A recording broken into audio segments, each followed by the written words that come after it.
കഴിഞ്ഞ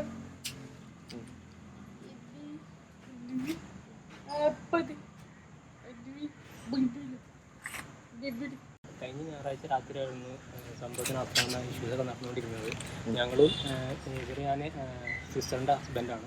ഞാനും എൻ്റെ ഫാദറിൻ്റെയും പിന്നെ ഇവരുണ്ടായിരുന്നു ഷോപ്പിൽ. അങ്ങനെ രാത്രി ഒരു 10:30-11 ഇടയിൽ നമ്മൾ കസ്റ്റമേഴ്സ് ഒരുപാടുണ്ടായിരുന്നു. ആ ടൈമിൽ ഞങ്ങൾ ജ്യൂസ് അടിക്കുന്ന കാര്യത്തിലായിരുന്നു. ആ ടൈമിൽ ഏതൊരാൾ അവരെ ഗേറ്റിൻ്റെ ഫ്രണ്ടിൽ സിഗരറ്റ് വലിച്ചു എന്ന് ആരോപിച്ചിട്ടായിരുന്നു അവരുടെ മോനും പിന്നെ കണ്ടാലും 2 പേരും വന്നാണ്ട് നമ്മളെ അതിക്രമിക്കുകയും ഇവരെ കുറേ അസഭ്യം പറയുകയും അത് തകർക്കാൻ നോക്കി എന്നെ അവരെ തല്ലുകയും ഫാദറിനെ തല്ലുകയും കൗണ്ടത്തെ സാധനങ്ങളൊക്കെ അവർ വലിച്ചെറിഞ്ഞിട്ട് നിങ്ങൾ കട തുറന്നാൽ ഞങ്ങൾ അടിച്ച് കുളിക്കുന്നു.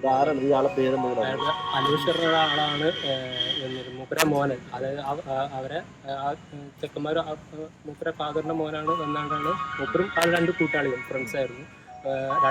3 പേരും മദ്യലഹരിയിലായിരുന്നു. നെക്സ്റ്റ് ഡേ അവരും അവിടെ ഒരു 12ഓളം ആൾക്കാർ വന്നിട്ട് ആകെ സ്റ്റാഫ് മാത്രമേ ഉണ്ടായിരുന്നു.